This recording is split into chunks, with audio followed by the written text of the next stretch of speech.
വയറുള്ള ആളുകളെ കണ്ടാൽ എന്താ നിങ്ങൾ ചിന്തിക്കേണ്ടത്? അയാൾ കുടുംബം നോക്കേണ്ട ആളാണ്, കുടുംബം നോക്കുന്ന ആളാണ് അല്ലേ? ഞാനൊരു കോളേജിൽ പോയിട്ട് പറഞ്ഞു, മക്കളെ വലിയ കാര്യങ്ങൾ ചിന്തിക്കണം, വലിയ കാര്യങ്ങളിൽ ഫോക്കസ് ചെയ്യണം എന്ന് പറഞ്ഞാണ്. ഒരു പെൺകുട്ടി ഇവിടെ തന്നെ നോക്കിക്കുക, നീ എവിടെ നോക്കണം, ഇത് വലുതാണല്ലോ.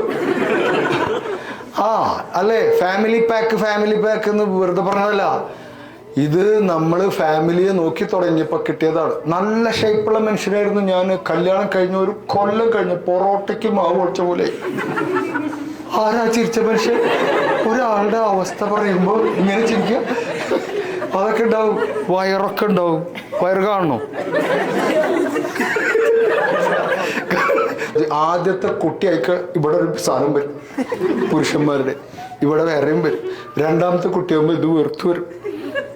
ഇതൊക്കെ ഉണ്ടാവും, ഇതൊക്കെ പോവും. ഇപ്പൊ കണ്ടില്ലേ, വിവാഹം കഴിഞ്ഞാണോ എന്നാ ഡൈവോഴ്സ് ചെയ്യണോ? ഈ ശരീരം പറ്റിയല്ല. ഇത്രയും നല്ല ശരീരം വിവാഹം കഴിഞ്ഞ ആൾക്ക് ഉണ്ടാവാൻ പാടില്ല അല്ലേ? അതൊക്കെ ഉണ്ടാവും. സ്ത്രീകൾ ഒക്കെ തടിച്ചു മാറും, ഷേപ്പൊക്കെ മാറും, വയറൊക്കെ അതൊക്കെ വരും. അത് ഫാമിലി പാക്ക് വെറുതെ പറഞ്ഞല്ലേ.